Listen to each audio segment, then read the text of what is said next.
देखो, least prime factor तुम्हें दिया हुआ है, ए का 3 है और बी का तुम्हारे पास 7 है। ये गिवन डेटा है। तुमसे पूछा गया है लीस्ट प्राइम फैक्टर क्या होगा ए प्लस बी का।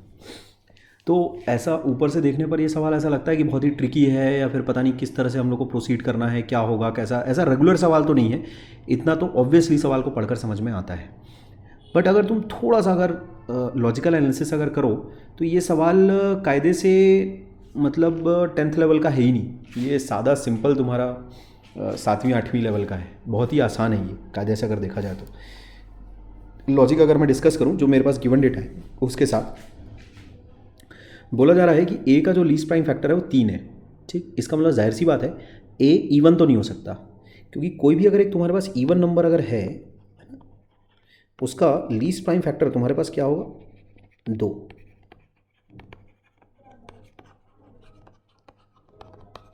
ठीक, इसका मतलब ए कैसा है मेरे पास, इवन नहीं है। तो जाहिर सी बात है एक नेचुरल नंबर ऑड होगा या इवन होगा। अगर इवन नहीं है तो ऑड होगा। Similar logic holds for B as well. अगर बी मेरे पास इवन नंबर होता तो उसका लीस्ट प्राइम फैक्टर 2 होता, ना कि 7। तो इसका मतलब बी भी मेरे पास ऑड है, ये पक्की बात है। अब दो ऑड नंबर्स को कभी भी अगर तुम जोड़ोगे तो क्या मिलेगा तुम्हें, odd plus odd always gives you an even number. ठीक, एक even number A plus B मेरे पास है तो उसका लीस्ट प्राइम फैक्टर क्या होगा, 2 होगा। सिंपल सी बात है, ख़त्म। ठीक है, तो ए प्लस बी मेरे पास इवन नंबर है, हेंस जो लीस्ट प्राइम फैक्टर होगा अपने पास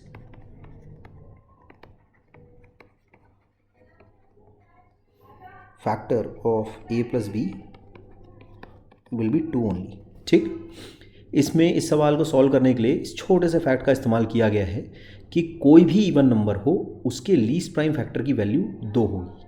ठीक है, ध्यान रखना ये एक बहुत ही खास नंबर है 2, क्योंकि इवन भी है और प्राइम भी है। ऐसा एकमात्र इकलौता नेचुरल नंबर यही है 2, है ना, जो कि इवन भी है और प्राइम भी है। तो इस फैक्ट का इस्तेमाल करके एक खूबसूरत सवाल कैसा तुम्हारे सामने बनाया गया है। खूबसूरत तो खैर क्या कहें, अब अगर एक इंसान पहले इस सवाल की ब्यूटी में अगर फंस गया कि अब कैसे जाऊं, क्या करूं, ये वो तब तो फिर हो चुका फिर। लेकिन अगर तुम थोड़ा सा अगर लॉजिकल डिडक्शंस अगर तुम थोड़े से इस्तेमाल करो, थोड़ा सा भी लॉजिकली सोचते हुए अगर तुम आगे बढ़ते हो, प्रोसीड करते हो, इस सवाल में देखने लायक ऐसा कुछ है नहीं, कुछ खास ऐसा है ना, कुछ है नहीं। ठीक है, तो लीस्ट प्राइम फैक्टर मेरे पास 2 नंबर्स का 3 और 7 है। अगर जाहिर सी बात है इसका मतलब दोनों के दोनों नंबर्स मेरे पास ऑड है, तो ऑड प्लस ऑड क्योंकि इवन होता है इसीलिए लीस्ट प्राइम फैक्टर ए प्लस बी का 2 होगा मेरे पास। ठीक, तो this will be the correct option, A option. ठीक है, ओके।